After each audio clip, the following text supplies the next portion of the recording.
here we are in the park at Green Park. How posh. I know, yes. It's so posh. We were going to do morning tea just over there. The Ritz. At the Ritz. But we decided against it because that's how faithful we are to you, our viewers, for Boys on Film. So we've been at the BFI London Film Festival. We've just seen a morning screening without coffee. You had coffee, Raj. But still, coffee wasn't enough. It wasn't. It really wasn't. The Tragedy of Macbeth. So many great reviews about this. 5-star reviews all over the press.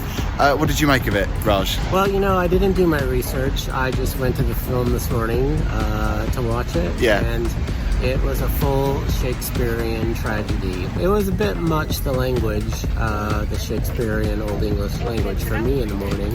I kind of wish it had subtitles, but if Shakespeare is your thing, if you're a student of that Old English language, you might really love the film. Well, this is the thing, because Shakespeare and me do not go well together. Visually, I thought it was stunning. That was really the thing that kept me kind of engaged in the film, was the fact that it was so beautifully shot.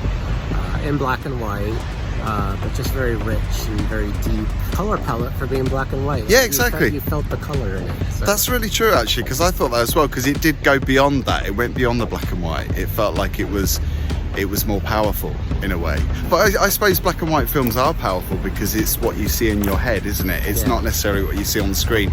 But I mean, you know, top-notch performances all round. Frances McDormand, always amazing. She was great in this. Denzel Washington, a great supporting cast as well. So, you know, there's so many boxes to tick. But if you're not a Shakespeare fan, like we're not necessarily Shakespeare fans, I guess you do lose an essence of that.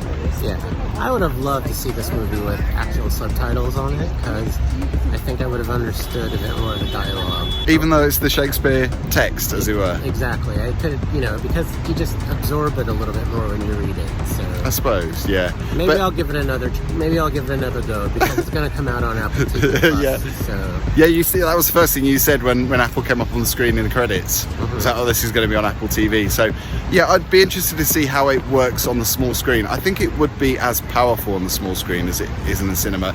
But of course, you've got that 4:3 ratio as well, because it's like a box ratio, isn't it, on the screen? So it's not like the full wide screen.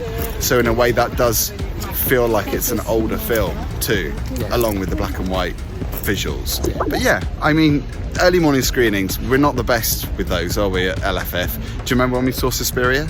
Yes. And that was 3 hours? Yes, without coffee. Without coffee.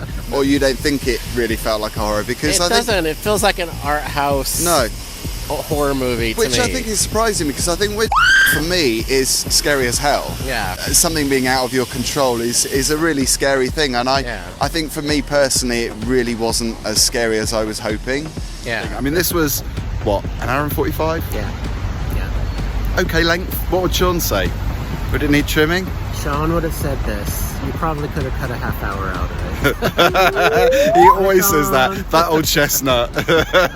So yes, the Tragedy of Macbeth. Do subscribe, by the way, if you haven't already. Like this video if you've liked it, and we've got more where this came from, because we've got plenty more reviews for LFF 2021. What's your verdict so far, by the way, Raj? Good films this year. Yeah. I haven't been able to attend as many as I like, but good solid films this year. Quite a mixed bag. Yeah, I've seen 15 films, I think, out of 48 that I wanted to see. Yeah, I haven't seen as many as I usually see, but there's been some standouts, so look out for some more reviews pretty soon. Yeah, see you on the next one. Thanks for watching.